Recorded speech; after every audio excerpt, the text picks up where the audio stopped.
আমার দ্বারা হবে না, এমনই ভালো আছি। পরে বুঝবি এর মজা। কথাটি বলেই রেগে নীলা উঠে চলে আসছে, আর শুভ উঠে পিছু নিল ওর। এই চলে যাবি যা, আমার যাবার ভাড়াটা তো দে। দিতে পারবো না, পারলে হেঁটে যা। ওকে, গেলাম। কথাটি বলেই শুভ হাঁটা শুরু করে, আর নীলা গাড়িতে উঠে যায়। কিছুক্ষণ পর নীলার গাড়ি শুভর কাছে এনে কাজটা নামিয়ে 1,000 টাকার একটা নোট শুভকে দিয়ে বলল, লিখে রাখিস, পরে শোধ করে দিস।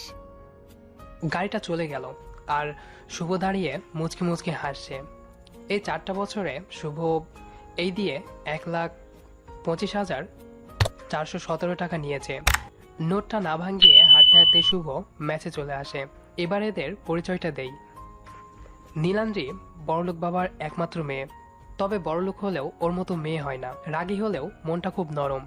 আর শুভ গ্রামের ছেলে।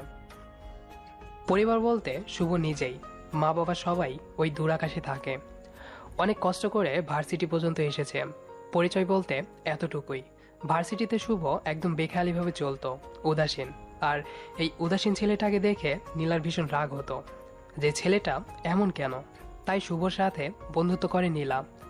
এরপর থেকেই শুভর প্যারা শুরু। শুভ এতটাই উদাসীন যে না খেয়ে থাকবে, তবুও কিছু করবে না। তবে নীলা খুব ভালো, তাই তো শুভর যখন যা লাগে দেয়। আর একসাথে থাকা চলা এটা তো কমন। এই 4টা বছর ধরে শুভর জ্বালাতে নীলা পাগল প্রায়। তবুও কেন জানি শুভকে কিছু বলতে পারে না। ছেলেটা এতিম তো, তাই আর শুভর হাসি দেখলেই নীলা সব রাগ চলে যায়। অপরদিকে শুভ নিজেকে নিজে যতটা না কেয়ার করে, তার চেয়ে বেশি নীলা কেয়ার করে।